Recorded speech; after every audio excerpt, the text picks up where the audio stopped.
आज के इस वीडियो में मैं आपको गुरुत्वीय त्वरण से आप क्या समझते हैं, क्या होता है गुरुत्वीय त्वरण, क्या इसका एसआई मात्रक होता है, ठीक है, इसको किसके द्वारा प्रदर्शित किया जाता है, सब कुछ आज के बाद में आपको इससे संबंधित कोई डाउट शेष नहीं रहने वाला है। तो आइए शुरू करते हैं। तो देखिए, यदि हम बल की बात करें तो आपने देखा होगा कि कोई भी जो वस्तु है ना, उस पे यदि बल लगता है तो जो बल होता है वो होता है आपका द्रव्यमान इंटू त्वरण। बल किसके बराबर होता है? द्रव्यमान और त्वरण के। तो एफ का मतलब क्या है यहां पर? बल। एम का मतलब क्या है आपका? द्रव्यमान। और ए क्या है आपका? त्वरण है। और आपने देखा होगा न्यूटन के गति का द्वितीय नियम। तो न्यूटन के गति का द्वितीय नियम यही है, एफ इक्वल एम ए।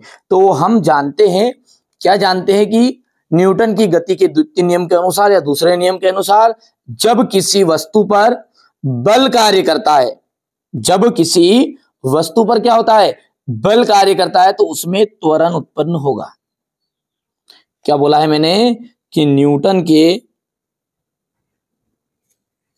ध्यान से समझना बेटा है ना, बिल्कुल आराम से, न्यूटन के गति के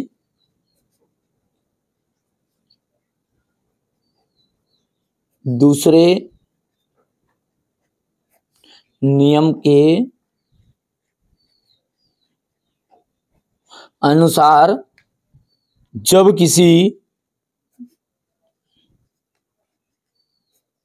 जब किसी वस्तु पर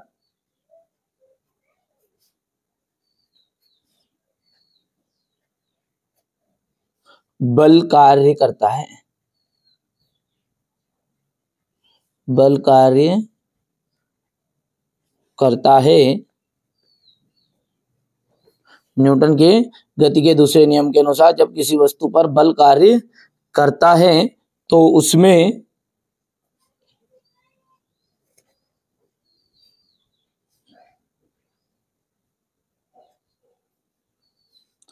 त्वरण उत्पन्न हो जाता है।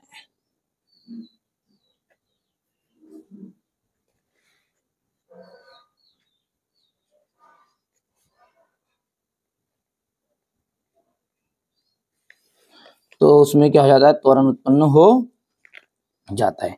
और हम देखते हैं कि जब कोई भी वस्तु है ना पृथ्वी पर गिरती है, ये कोई वस्तु है, क्या गिरी? पृथ्वी पर गिरेगी। तो जब ये कोई वस्तु पृथ्वी पर गिरती है तो पृथ्वी पर क्या रहता है? गुरुत्वीय बल रहता है। क्या रहता है भैयू? गुरुत्वीय बल। और उस गुरुत्वीय बल के कारण वस्तु पर क्या होगा? आप देखो, गुरुत्वीय बल है तो बल काम करेगा किस पर? उस वस्तु पर। अब जब बल काम करेगा तो आपने देखा कि त्वरण उत्पन्न होगा। ठीक है, तो सीधी सी बात हम कहेंगे कि अतः जब कोई वस्तु पृथ्वी पर गिरती है, पृथ्वी की ओर गिरती है, पृथ्वी की पर गिरती है, तो पृथ्वी पर जो गुरुत्वीय बल होता है वो बल कार्य करने लगता है। अब वो बल काम करेगा तो एक त्वरण उत्पन्न होगा। ठीक है, अब बस उसी त्वरण को ही अपन कहेंगे गुरुत्वीय त्वरण, क्योंकि गुरुत्वीय बल के द्वारा उत्पन्न त्वरण को अपन कहते हैं गुरुत्वीय त्वरण।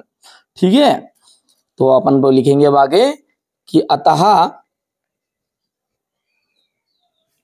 जब कोई वस्तु पृथ्वी की ओर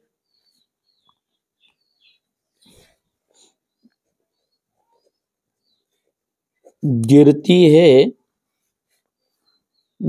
है तो पृथ्वी के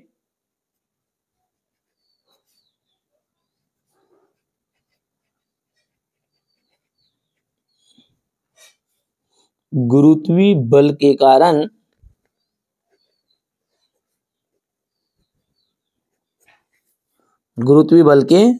कारण वस्तु में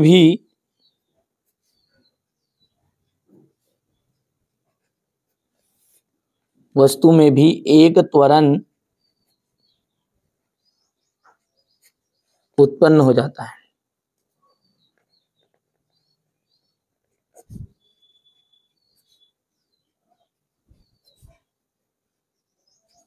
ठीक है, न्यूटन के गति के दूसरे नियम के अनुसार क्या कहा है अपन ने कि कोई भी वस्तु पर बल काम करेगा तो त्वरण उत्पन्न होगा।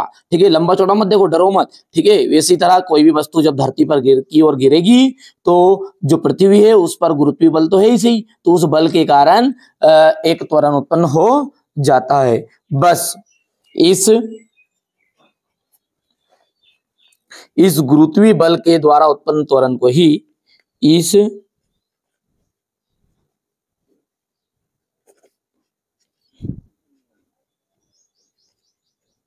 गुरुत्वीय बल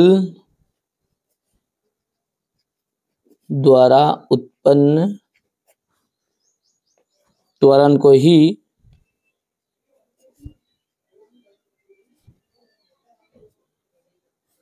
उत्पन्न त्वरण को ही गुरुत्वीय त्वरण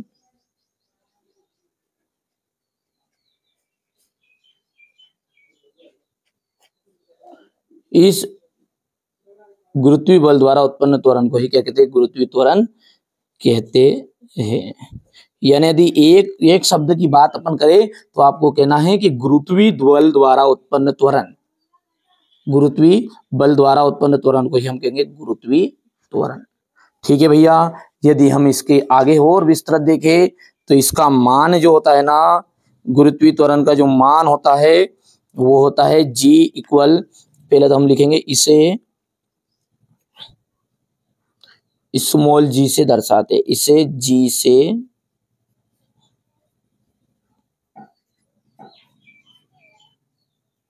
प्रदर्शित करते हैं।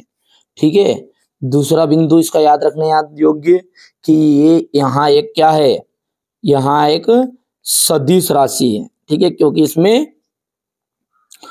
इसमें परिमाण और दिशा दोनों ही होती है। परिमाण का मतलब होता है कि इसमें क्या होता है, मात्रा होती है निश्चित। तो यहाँ एक क्या आप लिखेंगे, गुरुत्वीय त्वरण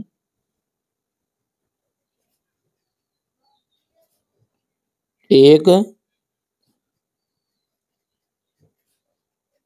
सदिश राशि है। ठीक है भैया, और इसका एसआई मात्रक, तो इसका एसआई मात्रक क्या रहेगा, मीटर सेकेंड इन स्क्वायर है।